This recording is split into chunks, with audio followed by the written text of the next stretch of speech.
Welcome to Burning Platforms, a podcast about the intersection of politics and technology, brought to you by Capita's Centre of the Public Square. I'm Peter Lewis. This week we meet Venessa Paech, co-founder of Australian Community Managers, to discuss the role of human moderation in an age of automation. But first, our regular wrap of news from around the world of politics and tech with our panel Health Engine CEO Dan Stinton and Digital Rights Watch Chair Lizzie O'Shea. All right, well, joining us in our virtual town hall this evening, my regular panelists, who I normally just jump over and go, yeah, there's Dan, yes, Lizzie. Let's properly introduce each of you. Dan Stinton, CEO of Health Engine. Hello, welcome to Burning Platforms. How are you, Dan? Is I'm being a better host? Thanks, Peter. This is a strange development, but a welcome one. I'm great. How are you? I'm very well, thank you. And Lizzie O'Shea, Chair of Digital Rights Watch, apart from doing some quick Googling for the next question. How are you? I'm good. I'm very fast at Googling, and it's always a joy to be chatting to you and Googling at the same time. It seems to happen at the same time way too often.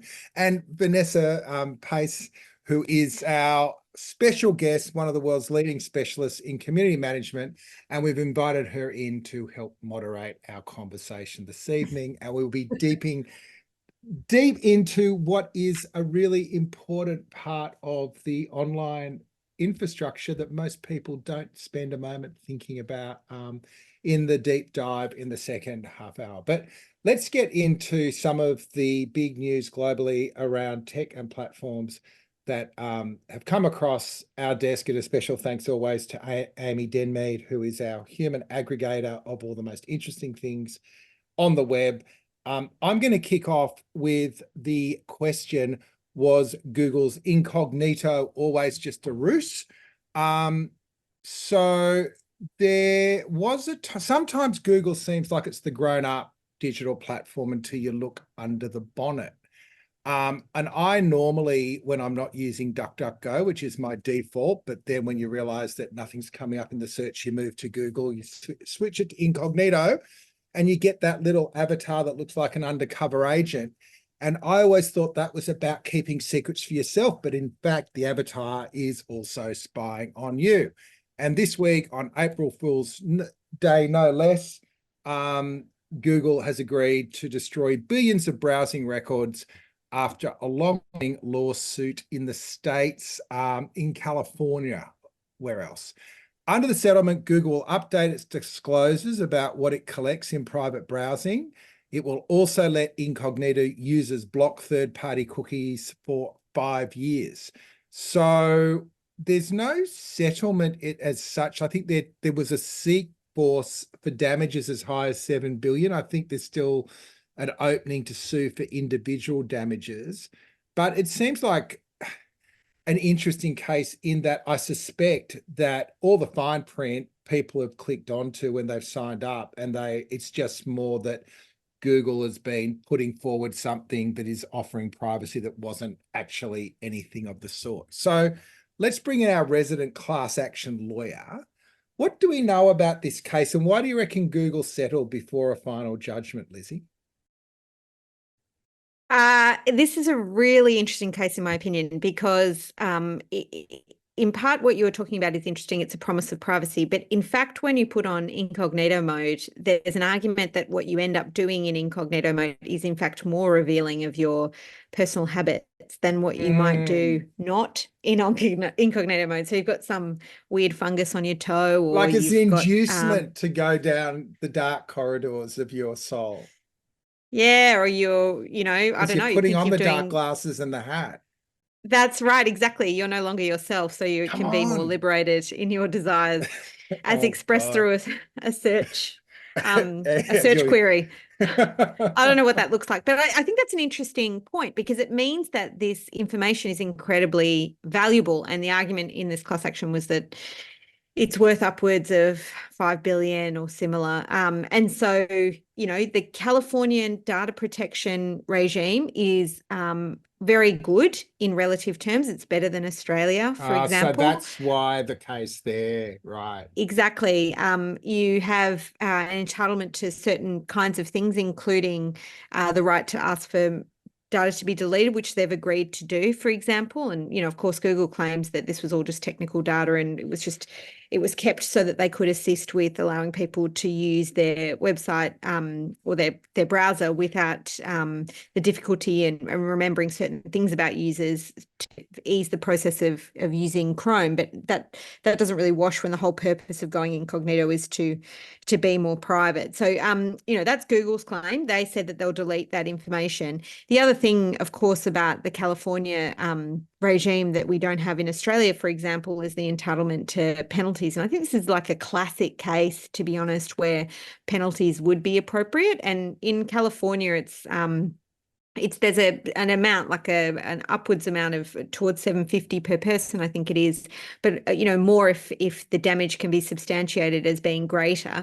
And the effect of that is mass claims like this, where it's not really easy to identify the harm that might arise, especially not if you have to put it in dollar terms. But clearly there's a Or if you have to go to interference court in and privacy. say, this is the bit of my web browsing that's really going to embarrass me that they've taken. Here's me trying to have an Bruce affair Layman incognito. yeah.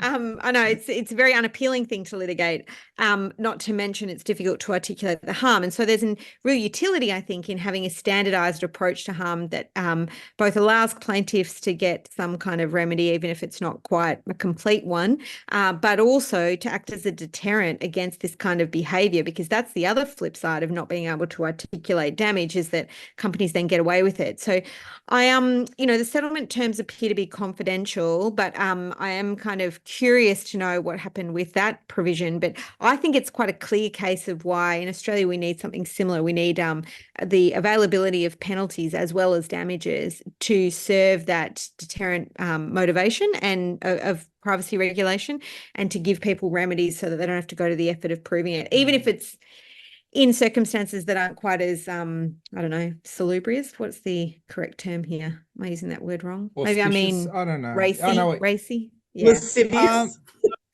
Salacious. Yeah, salacious. Vociferous. Dan, is this so? What you're one person that's been arguing in Australia for a fair and reasonable test around data. Is it a totally different conversation if we're not talking about whether or not the consent's been specifically given and whether the use is just fair and reasonable? Well, I'm not a lawyer, obviously, but I think this is totally relevant, because from a consumer's point of view, if you go into incognito mode, I think you would expect that Google is not collecting any data on you at all. And the reality is obviously quite different, or has been quite different up until now. And I guess we'll see what happens going forward. And therefore, would a consumer think it's fair and reasonable for Google to be collecting that data in that mode? And the problem that we have is that even whether it's in incognito mode or not, we don't really have a good idea of what Google does with all the data that it collects on consumers, and how that appends it to individual user profiles, and how they use that for the purposes of selling targeted advertising or anything else that they might want to market or do. And so, I would hope that when the privacy reform finally comes through in Australia, given it is likely to be built on a fair and reasonableness test, that this kind of thing would also be completely outlawed. And if you go into incognito mode, a reasonable person would expect that you're not being tracked in any way, shape, or form, and that's not the case. How important is trust when you're running a platform, Vanessa, and how damaging is this to Google? I think, if this were 20 years ago, a kinder, gentler, more innocent world, it would be extremely damaging. And quite rightly, I think all the things that Lizzie and Dan were talking to. It should be damaging, you would think, but my feeling is that, sort of looking at the state of the discourse is, the mistrust is pretty endemic, be it sometimes more informed mistrust and sometimes just that general suspicion that bad things are happening and everything's out to get us. So I think, look, it matters. I think to me, interestingly, I think you're really right, Lizzie, about that idea of the representation of this idea of, I am incognito, therefore that is going to have an impact on my behavior in, highly individualized ways. And then what that translates to from a user's perspective. So thinking even about things like, generative AI and this idea of AI watermarking and sort of marking content as artificial or synthetic or not, this idea of representation, right? And how trustworthy is it or isn't it? And so I feel this is just like another kind of, death of 1,000 paper cuts of trust, if you like. So it's not good. I don't think people are terribly surprised. And yeah, probably pretty worried given the, the interesting effect that has in terms of our identity and the way we use these tools.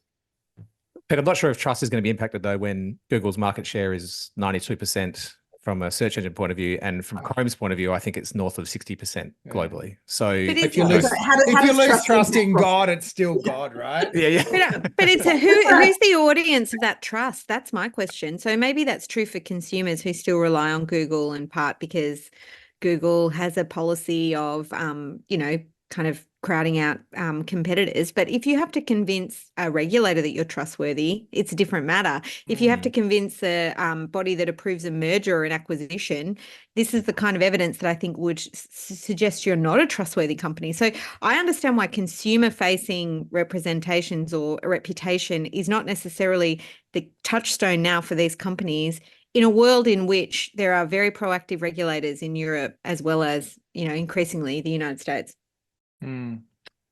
Speaking of trust, our favorite AI company, the one that sacked the board that had been appointed to ensure it would put the collective good ahead of profits, OpenAI, has a new product on the market. And Dan, it wants us to deal with the downside of its great new invention. Do you want to take us through what I think they're calling, not Health Engine, that's your one, but Voice Engine? Yes, two very different things. I think it's important to say from the outset. So OpenAI released, I guess, the latest iteration or the latest product, if you like, off their large language model technology, and it was called Voice Engine.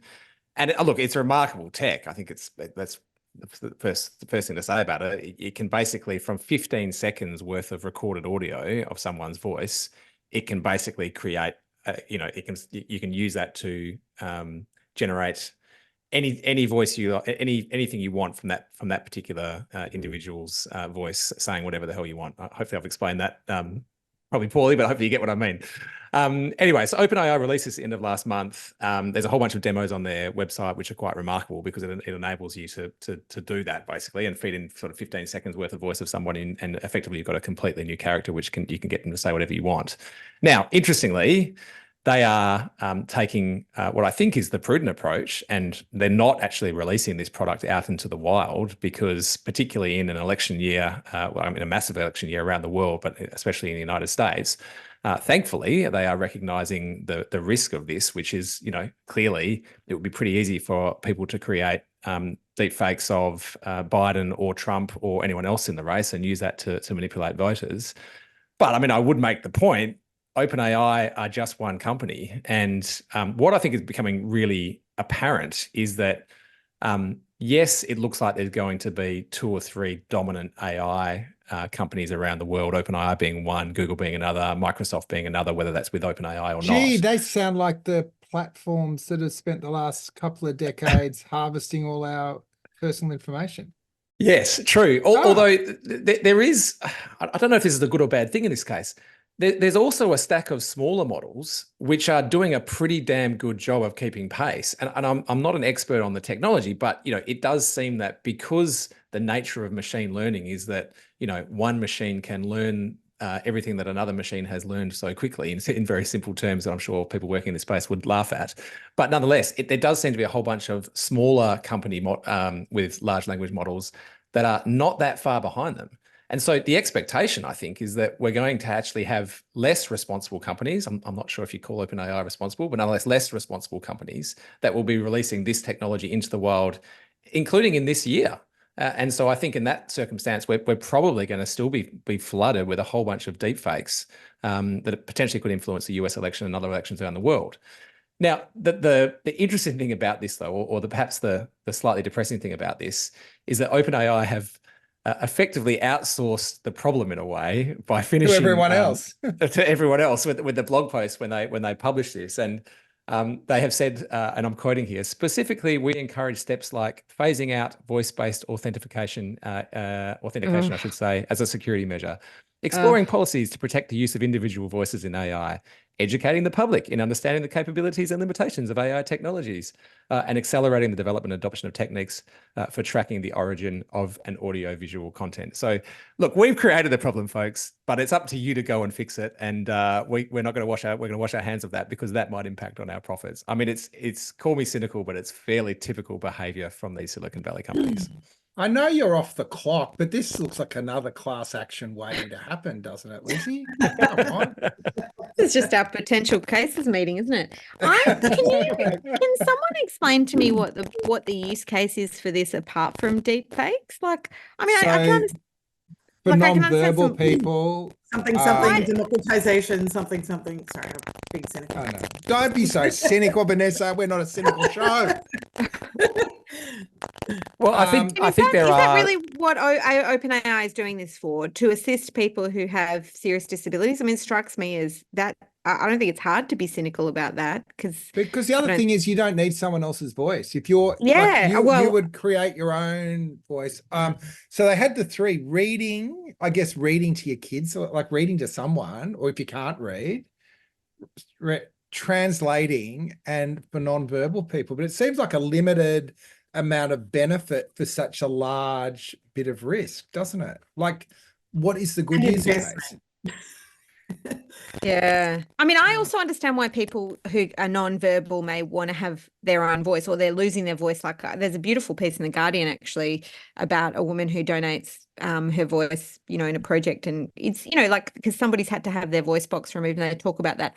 And I understand that, but that's not why OpenAI is doing this, right? Like, it strikes me as a very odd thing to do, other than for the purposes of creating deep fakes, which is obviously, pretty alarming business model. But I remain a bit confused about that. But I do sort of wonder whether voice is like a form of biometric data that we don't usually think of in those terms, and whether it needs to be kind of regulated in that way, because it is something that can't really be, you can't redo your voice like you redo your password if it got hacked or whatever. And so it sort of escalates the protections that are needed in a way that I don't think people think of your voice as a form of biometric data.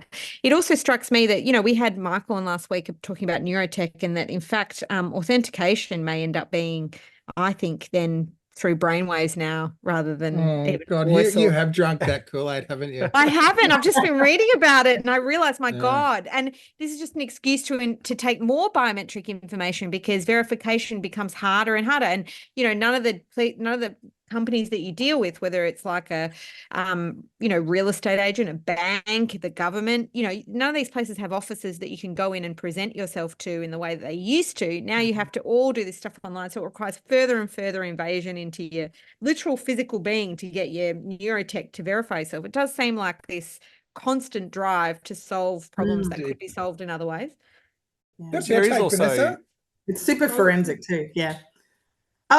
Look, I mean, I share Lizzie's kind of, let's say in an effort not to be too cynical, curiosity about why this. I think, I agree there. It's probably some really beautiful use cases out there in terms of, creating a lot of really empowering assistive technology for certain folks and certain communities potentially. But look, it seems, I'll be honest, it seems like they're developing a weapon. Yeah. And it is alarming, and that twist in the tail, as you pointed out, Pete and Dan, around, and so the performative neutrality of, we just made the thing, off you go. You guys can figure out this. We're not the experts in that. We're just the science. We're not the society. Before we move on, do you want to give us the case of the deodorant AI spokes model, just because you got excited about it? Does it fit in, Dan? Well, I think it's sort of it's tangentially. It's a continuation of the same problem, because there are also commercial considerations of this technology. Sorry to be the boring commercial guy again, but you know, there was a really interesting story in New York Magazine published at about the same time that this tech was, or this blog post was published by OpenAI, and it told the story of a 24-year-old content creator who lives in New Jersey, who she creates digital marketing videos for brands. And she was contacted by an agency in France that, you know, gave her a whole bunch of a job to do of reading a whole bunch of things and taking videos of herself. And then they then use that to then create other marketing videos for other products, which were completely unrelated to what she was originally contracted to do. And they used AI to do that. So I guess it was a deep fake in a way, but it was a deep fake where they paid for this individual's voice and video and created completely new voice and video purposes for the purpose of selling commercial products that she had nothing to do with. And by the way, the way she found out about this was because she saw it on the internet when her friends were aghast at seeing her online. This is how she found out about it. And I think, to the best of my knowledge, there's probably no law against this at the moment. You can probably do it. So I think it's not just the deepfake kind of political or misinformation ramifications. It's also the commercial ramifications for so many people, which rely on this as their stock and trade. That's just Joan is awful, isn't it? Was that the Black Mirror? Oh yeah, Much God. more Yeah.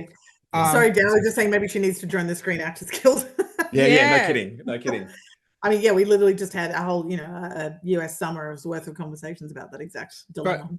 But those influencers are the Wild West. Jordan's done some papers on this, and it's kind of like a whole industry that's just been made up with no guidelines or anything, with no protections for both the people working in it, but also none of the constraints on pushing products that would have it anyway. So yeah. Anyway, it's probably very utilitist kind of canary in the coal mine, because it'll, if it's happening there, it's going to happen everywhere. I think you're right, Dan.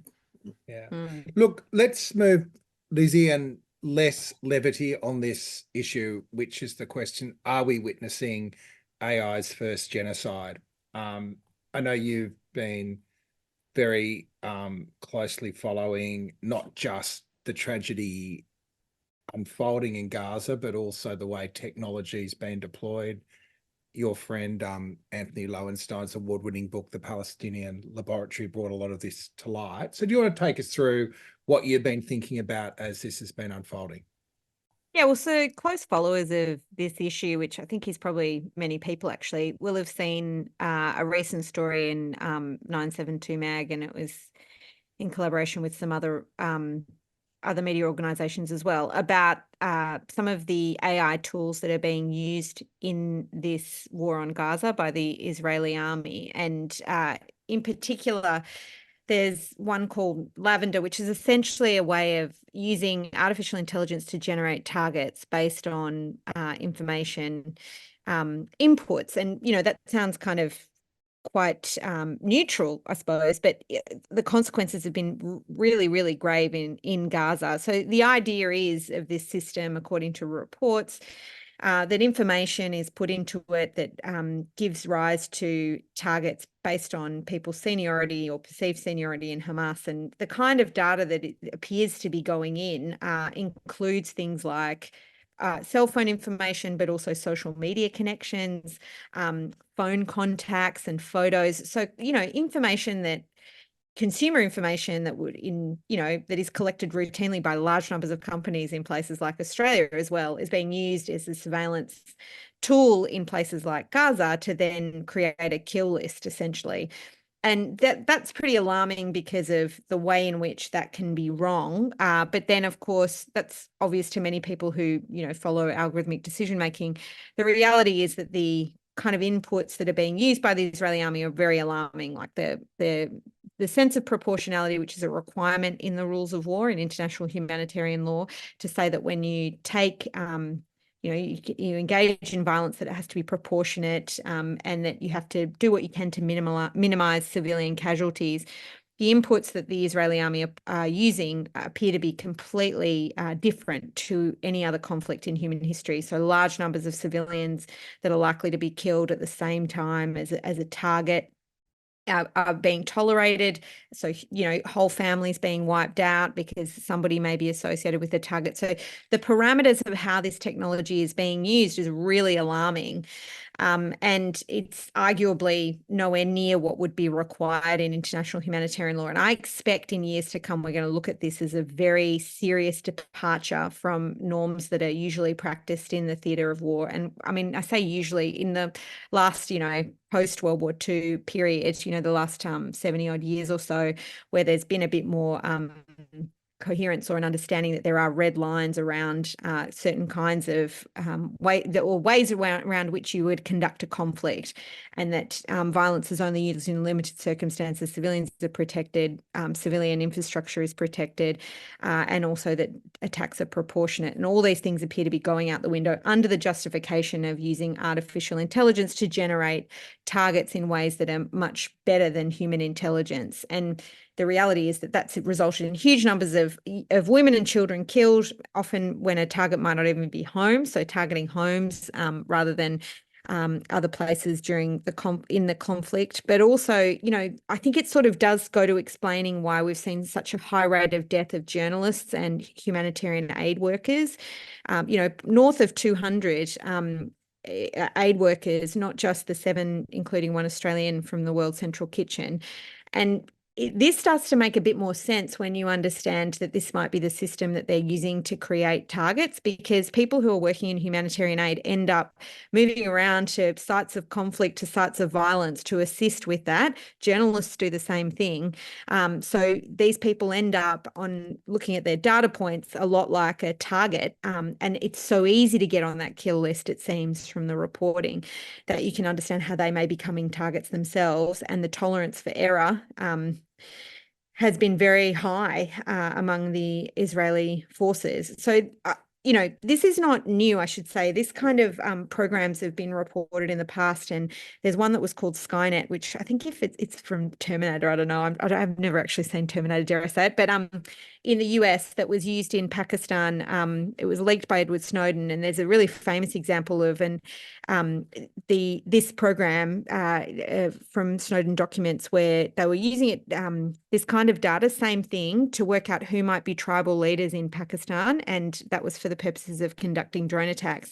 And then one of the people that appeared on the list was an Al Jazeera journalist, and he was pointing out how terrible this was. He found out about this and wrote an op-ed in Al Jazeera, and that was in 2017, so quite a long time ago. This appears to just be escalating and being used as a justification to engage in greater lethality when it comes to the use of force, and obviously huge amounts of error and large numbers of civilian casualties, including aid workers and journalists and the like, which I would suggest in retrospect, we're going to perceive this as being deeply problematic, in violation of international humanitarian law. And I do think it's time that we kind of come to terms with the fact that these tech products might seem neutral or seem, in other settings, the use of this kind of data and data profiling seem innocuous, but in fact, it's being used to kill people at a mass scale. It's pretty troubling. If these systems are running off information, like, what role could Australia be playing in this I do think that's a very interesting question. So we do obviously have a intelligence base in Pine Gap that is geographically significant because of the way the world turns and the like. We can gather data from places like the Middle East with ease, given the location of Pine Gap. And that base is organised with full knowledge and concurrence of the Australian government, but it's a US base and it's been there for a long time.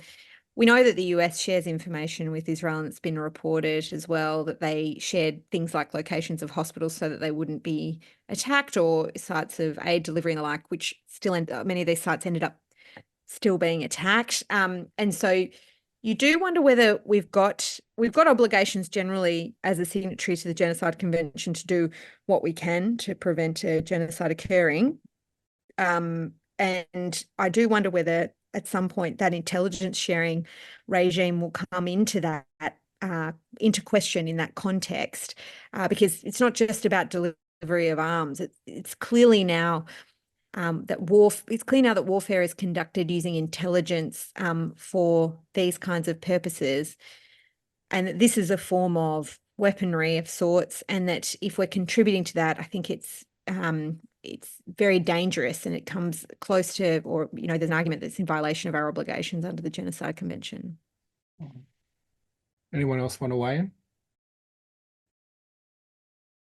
I'm not sure I've got much to add, Peter, other than to say this looks like the most lethal end of a trend which has been happening and sort of ratcheting up, where we're outsourcing decisions to machines and using data as the reason. I mean, we saw an already very harmful version of this with robo-debt in Australia, and this just feels like that on steroids with consequences which are just horrific. I mean, the ability for anyone to be making effectively outsourcing literally life and death decisions to AI bots of a kind, and using data in this way to be able to inform decisions is it's a deeply troubling development. But I'm not sure what the remedy is. Mm-hmm.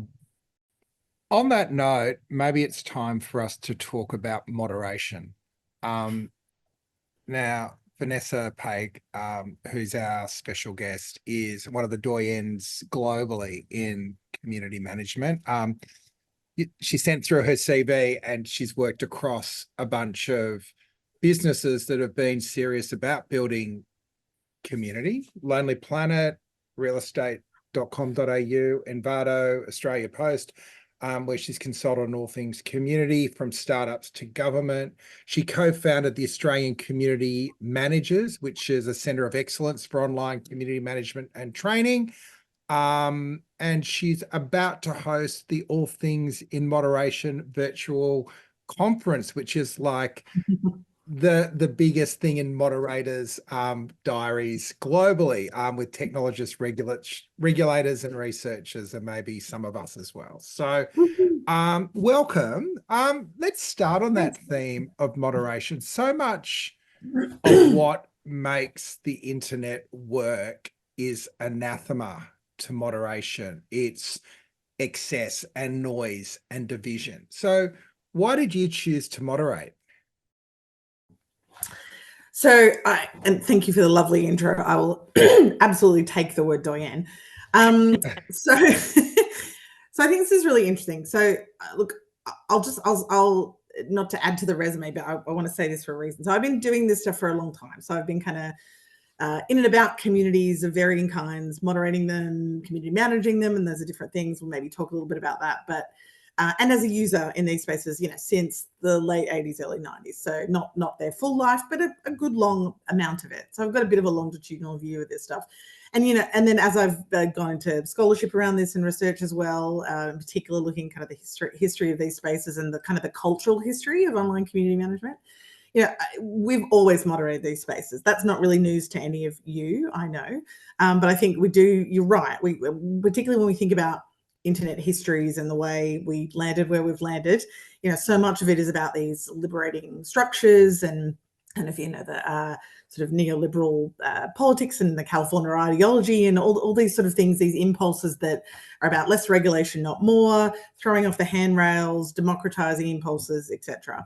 And I would say those are not counter to moderation, although they might feel like they are. But all these spaces have always been, let's say, mediated. Whether you've got your kind of early sysop BBS folk who are, what started out often as a technologist and suddenly like accidentally burst a community on their bedroom server. And we're like, oh, there's people, and I've got to like come up with social norms and figure out like this place kind of has a culture, and what do I want to do with it? Do I want to be very hands off and ignore it, or and then they're designing governance without ever thinking of themselves as as a governance person or a sort of a culturalist in that way. But and moderation, that social and relational labor is what powers the internet. And what we've sort of seen happen, I suppose, is a really interesting journey with that through several waves of platformization, sort of a bit of a decoupling, I would argue, of what was originally a very sort of social and cultural first practice that sat really closely bound up with the technology. through sort of, AOL, CompuServe, these sort of early giant platforms coming in and recognizing the currency of that, recognizing, I think, early on how that could fuel some of the infrastructures and the business models that we've already touched on in this conversation and you all talk about a lot, and saying, oh, well, we better sort of divest these folk of that agency. We can use them over here. We're going to let them do this stuff free. We're going to give you free internet. It costs a fortune in that era. That's great. You can do that. And sort of the through line through history to, Reddit IPOing a couple of weeks ago, arguably on the back of its work of, tens of thousands of moderators building up the social currency of that platform asset, if you like. So it's a really interesting, complex thing. I think it's kind of misunderstood. People think of it, confuse it with censorship. I think a lot of the time, obviously, excessive moderation can amount to censorship. And that's not something you want to entertain. But I think this moderation as this social and cultural practice, not just regulatory, as a the work of community management, of social norming, of sort of modulating voices, of figuring out who's loudest, should they be, what voices aren't being heard, the sense making that goes on with kind of building those online cultures, whether it's happening in a really small scale or at kind of that giant platform ecosystem scale. It's really interesting stuff. That's why I've been attracted to it. I came into it as a user. Have you noticed a change over the last few decades? Like, has the surveillance model of surveillance capitalism changed the way moderation works because it rewards the excessiveness? Has it made it harder, or has it changed the way that communities are managed? Yeah, look, it definitely has. I think there's the factor you just mentioned. So if you are creating or kind of convening your people on one of the big platforms, obviously, and so let's remember we came from a bit more diverse sort of community ecosystem, platform ecosystem, different social media sites, different bespoke tools for building community, and now they're a lot more centralized, a lot more concentrated. And if you are operating in those environments, which nearly all people are, then you are subject to the whim of that. So a couple of interesting things, you're contending with the cultural outputs of the algorithm, which may steer it in a certain direction, as you said. And because you're kind of caught in the thoroughfare, it's very hard to kind of guardrail yourself off in some of these platforms. Even if, let's say, you're on Meta on Facebook and you're putting up a private group, so you're not just in the complete town square, but it's still hard, right? You're still ultimately in the same place. Subject to a lot of the same machine interventions and business models and logics, algorithmic logics that the whole thing is.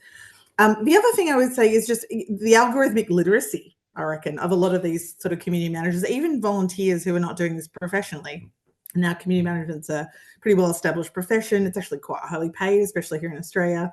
But you've got folks who are weighing up needs of my users, my group, my people, whatever that purpose or context is, versus gaming the algorithm. And that's very contextual, right? So if they're running a commercial community on behalf of a business, they're trying to represent their users, they're trying to be their advocate and do right by them and what they're trying to build, but they're also employed by a business. And so they're serving those business goals, commercial goals. So in order to do that, they're going to have to kind of game for engagement and kind of understand the algorithm and understand all these systems, right? That surveillance system, and plug into it in an optimizing way for that business. But if they're in there, as a small peer support group, different situation, but same logics typically apply. And that's one of those interesting things. Lizzie, I've heard you talk before about the flattening of culture. And I think, there's a lot of context flattening that I've seen over these decades with community, particularly in these platforms, particularly with these tool sets, which, are a little bit ad hoc here and there, a little bit configurable here and there, but broadly, everything is square peg, and if your community is something a little bit different, that can be incredibly challenging and create all sorts of really challenging social fissures that then you as moderator, community manager, admin, whatever your role is, you have to unpack. I find it so interesting because your intro, Pete, was to say that you thought that moderation and regulation of content is like the antithesis of all that makes the internet good. But I sort of see it in the opposite way. Like, I feel like moderation is what makes the internet a nice place to be. Oh, sorry, I didn't mean that. That must have sounded horrible, but no. assume that I was saying moderation was exactly We what the love world you, needs Lizzie. You right can now. stay. Yeah, you go. No, but I know what you're getting Yeah. at, because of course, it's that, kind of Grateful Dead California ideology idea that the internet kind of exists beyond regulation, and that's what makes it wonderful. And there's a grain of truth in that, don't get me wrong. But I also think so much of moderation occurs kind of beyond sight. Like it's like editing, like when it's good, you sort of don't notice. But that makes it hard for editors to get, I think, their due. But can I ask though, before we go too much longer, you was talking about who might be a content moderator or a community manager and how you define that. And it, when I think of it, I often think of volunteers, like, and Reddit's a whole thing I'd be interested to hear your views on, but is one example where there's a lot of volunteer content moderators or lots of other groups that you might be on social media and be part of, and people spend their time, I think, in quite an difficult task of managing those communities, often for free. But obviously there's the commercial side to it. Do you mind just giving us some context of what this field is, with some definitions, or what you understand it to look like, as in who works in it, what kind of jobs they have, and Yeah, absolutely. And thank you for the question. And it's a really good one, right? Because, again, moderation doesn't come up, in the headlines terribly much, perhaps for the best. And when it does, it tends to be, one of a few things. It's often, moderation conflated with censorship, as I said, and perhaps some political sort of discourse, or it's the horrific conditions of commercial content moderators who are working outsourced for, one of the major platforms. But there's a whole spectrum in between. I think of it as a bit like a family tree, right? And you're right. So volunteers are a huge part of that. And obviously there's a lot of shades of volunteer too. There's folks that are really stepping up to kind of own a space and really kind of sort of take control of the cultural agency over that space in an ecosystem like Reddit. But then there's also, the neighborhood Facebook, admin, and there's there's a lot of accidental community managers, tons and tons of them, who are like, I didn't really ask for this, but here I am ending up moderating this space. But in that spectrum, you've got teachers who are kind of moderating learning communities. And again, they're like, this is not exactly my thing, but now I'm thinking about content and community guidelines and social norms and how to translate that there, and how do I make that culture appear in this space, our educational institution culture. Workplaces, especially through COVID, when everyone shifted remote, suddenly you had CEOs and team leaders being like, can you make a workplace culture happen online? And community managers, I know everyone, well, of course you can, but it's a whole thing. And you've got Don't social go to media meetings in your managers. underpants. That was the first one, wasn't it? Yeah. Social media managers. Now, they're an interesting one because that's a very popular job title. Plenty of people do that job here in Australia, for example. Some of them are managing communities, right? And it's sort of a bit of a twain shall meet. And often that's a commercial role, but not always. They are, managing a space on a social media platform or multiple. It's sometimes that job description, part of it is build relationships, build trust, build a sense of community, deepen belonging, maybe in relation to our brand, maybe not, maybe just for the sake of it. Maybe it's a causal or activist community. So there's those kind of communal elements, but then some social media managers are really more in the audience business, and it's more, closer along the spectrum to social media marketing, social media advertising, where their remit is create engaging content, work the algorithm, get people to do stuff that's in our favor. Obviously keep the peace, don't let things get illegal or out of control. So there's that moderation bit, but it's less about let's build relationships, right? That's not what it's about. So community management, as distinguished from sort of social media management, is about that relationality. It's about, okay, we're trying to build a community for whatever that reason is. Maybe it's a time-sensitive one. Maybe we want it to last for years or decades. And I have to kind of make sense of that. I have to keep people convening in a way that makes sense. I have to help build the culture. I have to think about social norms, and I have to keep it safe and healthy and thriving. And then you've got, heads of community, chief community officers. It's a whole thing. So it's kind of an emerging field that's also been around for 40 years, if that makes any sense.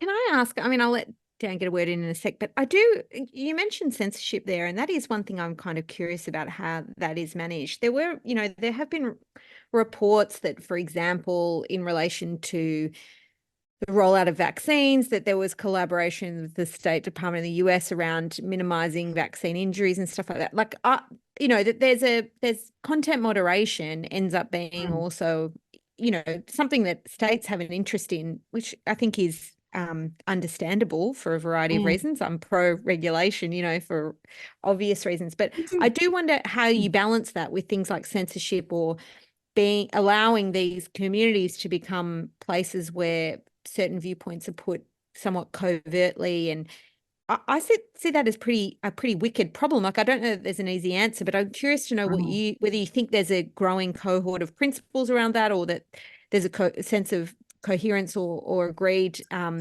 way in which you tackle it.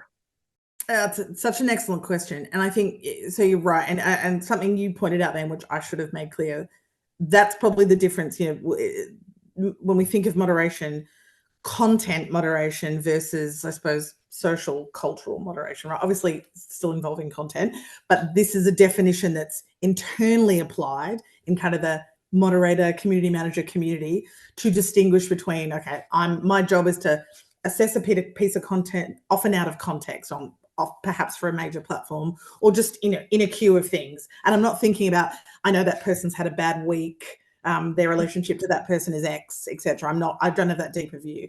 Whereas community managers, their moderation tends to have the privilege and the affordance of having that deeper context.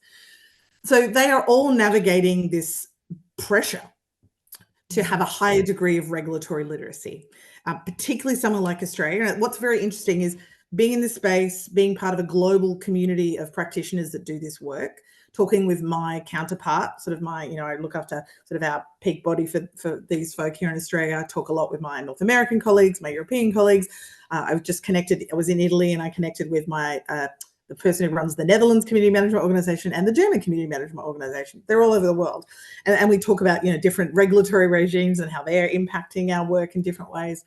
And, so things like the Vola decision around defamation, that had a huge impact, obviously, in the space. And suddenly everyone, including volunteers, was like, oh my God, we need to think about this now. But for people that were already, certainly those doing it professionally, were already pretty cognizant of it. And so it was a lot of nothing. They were like, well, we've already got the safeguards. We've got risk matrices. We've got policies. We've got protocols. We're doing the work. It's fine. But this pressure exists to start thinking about, and as you've all been discussing, a new piece of legislation potentially about doxing, a new piece of legislation about misinformation. Okay, so one of the things that I do is try to help translate what that means for your average community manager in Australia who might be working for a company, say, who's like, all right, so am I now the avatar of that am I representing that regulation because I'm the digital frontline worker for my business in this regard?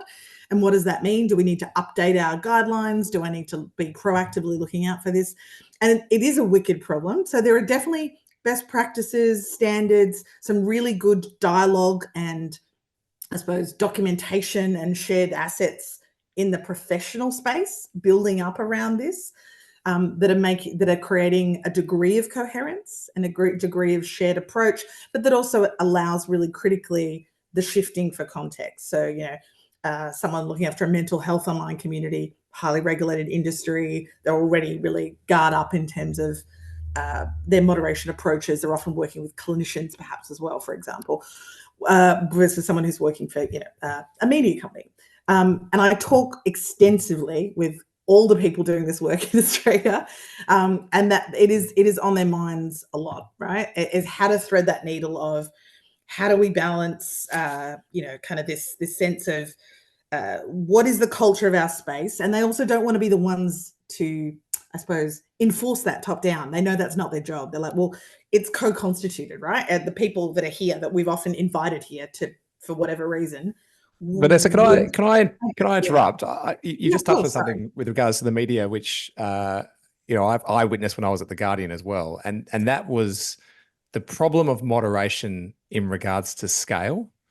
So typically, there were many fantastic conversations that happened in the comment thread on the Guardian, and unfortunately, it usually happened when it was a relatively small story or a niche story, and it attracted a bunch of people that were interested in that.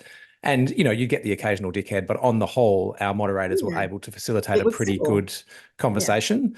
Don't get me wrong, there was always a few people that which were much more active than most, but nonetheless, it added value. The challenge that we often saw, though, was when a story became massive, or when that story was posted on Facebook, then and a whole bunch of people came into that community that or came into that story from an environment that weren't Guardian readers, if you like, or weren't traditional Guardian readers, but we got fired up about the particular issue. And then the ability for the moderators to kind of keep those social norms, if you like, and keep the context the same became virtually impossible. And I sort of, you know, I sort of see this a little bit as well between the platforms. I mean, if you compare Reddit, now I'm not a massive Reddit user, but I go on there from time to time. It's typically the smaller communities, in my experience at least, that seem to have more civil discourse. And once something becomes really large, then it's the trolls take over and it becomes, you know, a shouting fest. Like, this is my impression. I'm not in your role, right? Like, am I on the right track? Is this what you've seen, or is this completely false? Yeah, Can I no, just double in there with one other Guardian Yeah, question as well? Because I wanted to ask you, Dan, that your former moderators, all that they didn't have a personality. They didn't actually do anything but manage the comments. And it was quite a limited version of what a manager could be, wasn't it? Yeah, I mean, it It wasn't. was more a compliance officer. They were just making sure that that they were there stuff didn't get to up. facilitate effectively the discourse amongst our readers, right? Rather than actually, you know, they weren't coming in and chiming in with their own perspective, because that they weren't being journalists, if you like. Coaching the organized. I don't know. Is there a bit between doing nothing and being another journalist? I guess that's what your guys are, aren't they, Venessa? Yeah, I mean, there were also occasions when, you know, we would facilitate an online conversation, you know, with our live blog, and the journalists would have a voice. That's when it's really interesting, in my view, because then it's, you know, then it's more than a media company broadcast model. It's a conversation with your audience, which I think, you know, as you've touched on, Peter, has huge potential, and really, I think a potential which the media is only just starting to scratch the surface of. I think that we could do that much better, or they could do that much better. But anyway, I think the problem of scale remains. I think the problem of it becoming a shouting fest, unfortunately, the bigger the conversation, the bigger the problem seems to be the norm. Yeah, no, it's a excellent observation, and you are, I would say, on the right track with it. And I think, you know, to your point, sort of tying into what you asked Peter as well. Yeah, look, I think this is why I believe that you kind of folks with community manager experience, lived experience and practice, be they and they stumbled into it by accident, but got an knack for it and are really, you know, making an impact, or highly professionalized veterans in the industry. Huge, like, we're on the digital front line, so we're sitting out kind of embedded ethnographically in all of this civic infrastructure. And I just feel like it's often because it's invisible often, or not thought of, it's out of the view. So it's an untapped resource for our institutions, our regulators. I think we're a really interesting voice at the table who can speak to these spaces, what's actually happening, you know, inform and sort of input to a lot of these decisions. The scale thing is really interesting. So there's a lot of great research. I won't bore you with all the details of it, but there's some excellent academic research that, you know, proves that, you know, if we're talking about community, yeah, it breaks when it gets big, right? So, and there are some sort of tipping points, and they're quite small. They're quite small. You know, we're talking hundreds, not thousands, let alone millions or billions. And at that point, you know, it's not a community. So that's why I think it's really important to distinguish between, you know, a platform is not a community. Obviously, a platform can host and yield many a community. You know, the team at Reddit, who I know very well, both here and globally, you know, talk very clearly about, you know, we are a container for hundreds of thousands of small communities, obviously some bigger than others, but we are not a community. Obviously, platforms also give rise to a certain culture. That's kind of a different thing. But so, yeah, it's the platform piece, right? It's that and so many of these content moderation challenges or moderation challenges are about trying to take sometimes some of the best practices and the logics of, this works really well in this community context or with this audience or group over here. Let's just, you know, scale it to 1 billion people. Of course it's going to collapse, right? And I do think that tool sets, AI, generative AI, some of the interesting stuff on the horizon, can and should play a role. That's where, you know, AI is good at scale. Machine learning is good at scale, right? It is So one I of was going to its ask you that strengths. because we're almost getting down to the clock, but I did want to ask, do you see your field as being something that will be enhanced or threatened by AI? And what are the questions that need to be asked and got right to make sure it's the latter, not the former? I think it's, yeah, look, I think it's being contested really interestingly, as are so many other practices right now.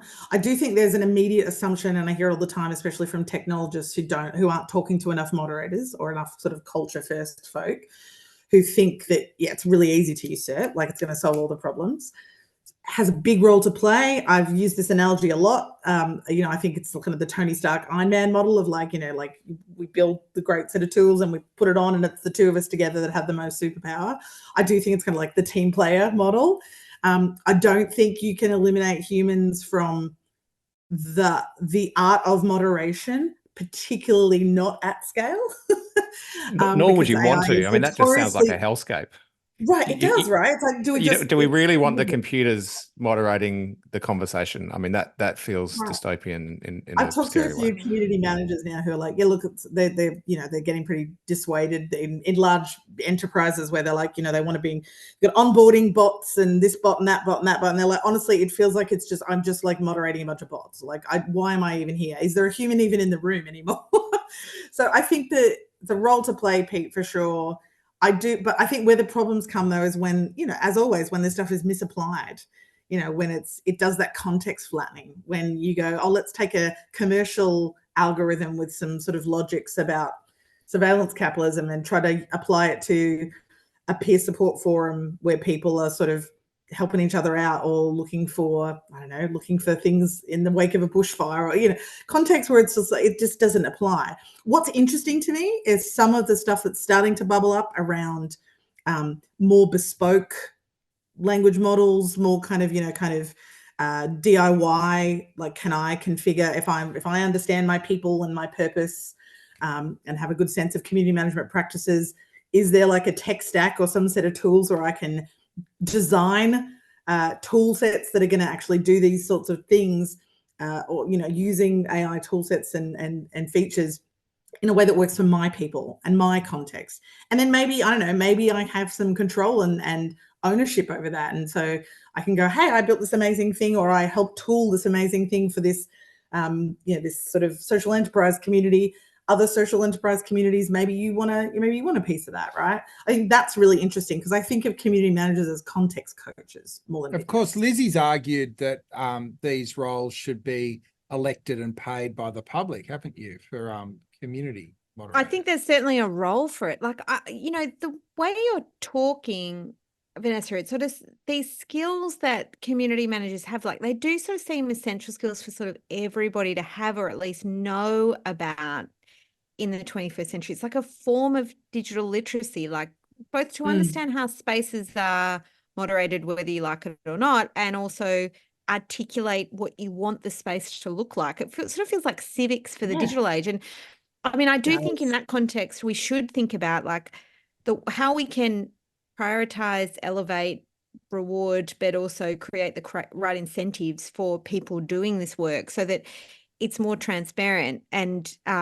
but also it's done well by the people who are good at it, who are prepared to be accountable. You know, like I think there's a real role to play in making it more democratic in that sense, as a method of achieving more constructive public spaces on the internet. I don't know if that accords with your vision of why you're involved in this field or what you see it contributes to online life.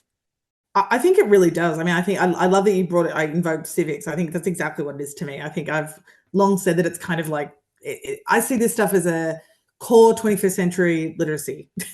Yeah, it's really about the principles of digital citizenship to me. It's like, and it would be really perhaps some of the more complex things I'm talking about. Okay, but some of the more generalist things I'm talking about, we should kind of all be doing that, knowing about that. But, you know, should we be teaching in school, right? I think it's a very interesting question. And I was speaking to someone who's appearing at the All Things of Moderation conference the other night, and she's working with what she calls digital stewards, in area like war zones and really kind of incredibly violent regions, and sort of help working with them as community managers effectively in these social spaces, some on major platforms, some in more private bespoke communities and sort of little digital containers, and trying to get them to do this work. And they're local, they're embedded, and working with them to empower them with these skill sets, and finding that they're having a really positive impact offline, and kind of trying to measure those things as well. It's fascinating, right? And so I see examples of what I would call community management. It's the language I've grown up with it, being used like this all around the world. I think it's fascinating. I think it's just, we should be having more conversations about it.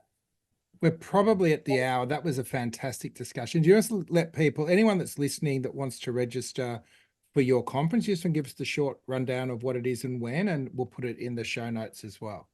Yeah, thanks, Pete. So it's called All Things in Moderation, incredibly unoriginal title. I like it.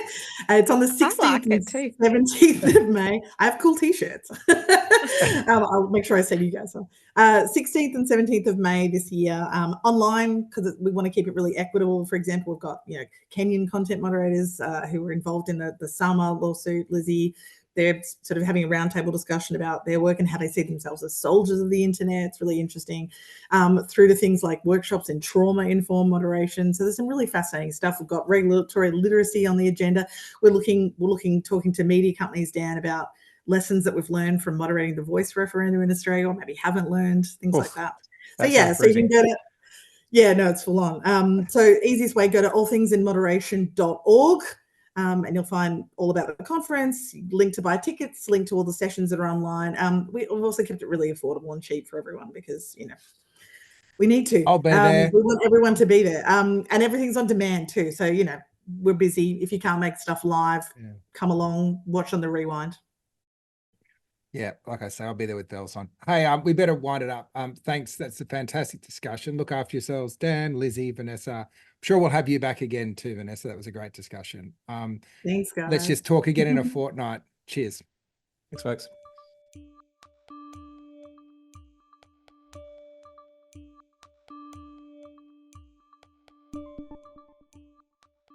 That was Burning Platforms, brought to you by Capita's Centre of the Public Square. It was recorded on April 9 and produced on NARM land by Rebecca Connell. Talk again soon.